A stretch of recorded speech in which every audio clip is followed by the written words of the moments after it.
കൊട്ടാരക്കര മഹാഗണപതി ക്ഷേത്രത്തിലെ കരിപ്രസാദം വൃത്തിഹീനമായി ഉണ്ടാക്കുന്നത് കണ്ടെത്തിയതിൽ ദേവസ്വം വിജിലൻസ് അന്വേഷണത്തിന് കരിപ്രസാദം കണ്ടെത്തിയ ക്ഷേത്രത്തിന് സമീപമുള്ള വീട്ടിലടക്കം പരിശോധനയുണ്ടാകും. സംഭവത്തിൽ പോലീസ് അന്വേഷണം ആരംഭിച്ചിട്ടുണ്ട്. വിവരങ്ങളുമായി എസ് വിനീഷാണ് ചേരുന്നത്. Vineesh, good morning. ഈ കൊട്ടാരക്കര മഹാഗണപതി ക്ഷേത്രത്തിലെ കരിപ്രസാദം വളരെ പ്രസിദ്ധമാണ്. അതിലിപ്പോൾ എന്താണ് പരാതി ലഭിച്ചിട്ടുള്ളത്? ഏത് രീതിയിലാണ് അന്വേഷണം?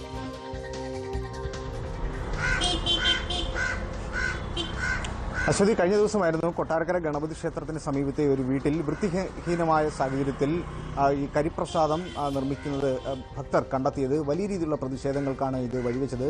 ഹിന്ദു ഐക്യവേദി അതുപോലെ തന്നെ BJP പ്രവർത്തകരടക്കം സംഭവ സ്ഥലത്തെത്തുകയും വലിയ രീതിയിലുള്ള പ്രതിഷേധങ്ങൾക്ക് ഇടയാക്കുകയും ചെയ്തിരുന്നു. സംഭവത്തിൽ പിന്നീടാണ് ദേവസ്വം അധികൃതർ സ്ഥലത്തെത്തുകയും പോലീസുമായി ചേർന്ന് ഇവിടെ പരിശോധന നടത്തുകയും ചെയ്തത്. വൃത്തിഹീനമായ രീതിയിൽ അവിടെ ഈ കരിപ്രസാദം നിർമ്മിച്ചു. അതുപോലെ തന്നെ ഭക്തർക്ക് നൽകാനായിട്ട് വാട്ടിയ ഇലയിൽ ഈ കരിപ്രസാദവും ചന്ദനവും ഭസ്മവും ഇങ്ങനെ കൊടുക്കാനായി തന്നെ, അതായത് ഭക്തർക്ക് നൽകാനായി തന്നെ എല്ലാം സ്വരുക്കൂട്ടി വെച്ചിരുന്നതായിട്ട് കണ്ടെത്തി. പക്ഷേ ഈ നമുക്ക് പരിശോധിച്ചാൽ തന്നെ മനസ്സിലാക്കാൻ കഴിയും, ഈ കരിപ്രസാദം എന്ന് പറയുന്നത് ക്ഷേത്രത്തിനുള്ളിൽ നിന്നും കിട്ടേണ്ടതാണ്. ഗണപതി ഹോമത്തിന് ശേഷം ഈ നാളികേരത്തിൽ നിന്നും എടുക്കുന്ന കരിയാണ് ഇത് ഈ നെയ്യുമായി കൂട്ടി കലർത്തി ചേർത്ത് തിരുമേനിമാർ തന്നെയാണ് ഇത് തയ്യാറാക്കുന്നതും നൽകിക്കൊണ്ടിരിക്കുന്നതും. ഇങ്ങനെ ഭക്ത്യാദരപൂർവ്വം വാങ്ങുന്ന ഈ ഒരു പ്രസാദമാണ് വൃത്തിഹീനമായ രീതിയിൽ ഈ ക്ഷേത്രത്തിന് സമീപത്തെ ഒരു വാടക വീട്ടിൽ ഇത്തരത്തിലുള്ള നിർമ്മാണം നടത്തിയതായി കണ്ടെത്തിയത്. വലിയ രീതിയിലുള്ള പ്രതിഷേധങ്ങൾക്കാണ് ഇത് വഴിവെച്ചിരിക്കുന്നത്. അതുപോലെ തന്നെ ഇത് ഭക്തരെ സംബന്ധിച്ച് വലിയ ഒരു ബുദ്ധിമുട്ടുണ്ടാകുന്ന സാഹചര്യമാണ്. അവർക്ക് വലിയ രീതിയിലുള്ള മാനസികമായ വിഷമത്തിലേക്കും ഈ ഒരു സംഭവം മാറിയിരിക്കുകയാണ്. എന്തായാലും കഴിഞ്ഞ ദിവസം തന്നെ ദേവസ്വം അധികൃതർ സ്ഥലത്തെത്തുകയും കൃത്യമായി പരിശോധന നടത്തുകയും ചെയ്തു, പോലീസിന്റെ സാന്നിധ്യത്തിൽ തന്നെ. എന്തായാലും വിജിലൻസിന് ഇതിന്റെ റിപ്പോർട്ട് സമർപ്പിക്കും എന്നാണ് ദേവസ്വം അസിസ്റ്റന്റ് കമ്മീഷണർ കഴിഞ്ഞ ദിവസം മാധ്യമങ്ങളോട് പറഞ്ഞത്. അപ്പോൾ ഇന്ന് ദേവസ്വം വിജിലൻസ് അധികൃതർ സ്ഥലത്തെത്തുകയും സംഭവ സ്ഥലത്തെത്തുകയും വിശദമായിട്ട് പരിശോധനകൾ നടത്തുകയും ഒക്കെ ചെയ്യും. എന്തായാലും ഇത് വലിയൊരു പ്രതിഷേധത്തിലേക്ക് തന്നെയാണ് വഴിവെക്കുന്നത്. ശരി വിനീഷ്. കാസർഗോഡ് തൃക്കണ്ണാട് ശ്രീ ത്രയംബകേശ്വര ക്ഷേത്രത്തിൽ കാണാതായ സ്വർണം ഇനിയും വീണ്ടെടുക്കാനായിട്ടില്ല. ദേവസ്വം ഓഡിറ്റിൽ സ്വർണ്ണാഭരണം മോഷണം പോയതായി റിപ്പോർട്ടുണ്ടെങ്കിലും മലബാർ ദേവസ്വം ബോർഡ് നടപടി സ്വീകരിക്കുന്നില്ല എന്നാണ് ആക്ഷേപം. ക്ഷേത്രങ്ങളിലെ ഓഡിറ്റ് റിപ്പോർട്ടിലെ മുഴുവൻ വിവരങ്ങളും പുറത്തുവിടണമെന്ന ആവശ്യവുമായി BJP രംഗത്ത് വന്നു. തൃക്കണ്ണാട് ത്രയംബകേശ്വര ക്ഷേത്രത്തിൽ നിന്ന് 13 വർഷം മുൻപ് കാണാതായ സ്വർണം ഇനിയും വീണ്ടെടുക്കാനായിട്ടില്ല. ഭണ്ഡാരത്തിൽ നിന്ന് ലഭിച്ച സ്വർണമാണ് കാണാതായത്. ആഭരണം ലഭിച്ചതായി ദേവസ്വം രജിസ്റ്ററിലുണ്ട്. എക്സിക്യൂട്ടീവ് ഓഫീസറും Malabar Devaswom board employees union CITU Kasaragod ജില്ലാ സെക്രട്ടറിയുമായിരുന്ന TM സത്യനാരായണന് നേരെയാണ് ഗുരുതര ആരോപണമുയരുന്നത്.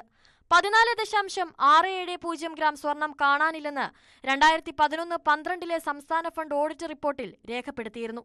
ഇടത് യൂണിയൻ അംഗമായ എക്സിക്യൂട്ടീവ് ഓഫീസറുടെ കാലത്ത് സംഭവം നടന്നതിനാലാണ് നടപടി ഉണ്ടാകാത്തതെന്നും ക്ഷേത്രങ്ങളുടെ ഓഡിറ്റ് റിപ്പോർട്ട് സർക്കാർ പൂഴ്ത്തിവെക്കുകയാണെന്നും BJP കോഴിക്കോട് മേഖലാ സെക്രട്ടറി അഡ്വക്കേറ്റ് ശ്രീകാന്ത് ആരോപിച്ചു. ഇതിപ്പോൾ പുറത്തു വന്നിരിക്കുന്നത് ഈ ഭാഗത്ത് തൃക്കണ്ണാട് ക്ഷേത്രത്തിൻ്റെ മാത്രമാണ്. ഈ റിപ്പോർട്ട് പൂഴ്ത്തിവെച്ചിരിക്കുകയാണ്. ഈ സ്റ്റേറ്റ് ഓഡിറ്റ് വിഭാഗത്തിൻ്റെ ദേവസ്വം വിങ്ങിൻ്റെ ഓഡിറ്റ് റിപ്പോർട്ട് സമർപ്പിച്ചിട്ടും ഇത് പുറത്തു വന്നിട്ടില്ല, നടപടി എടുത്തിട്ടില്ല.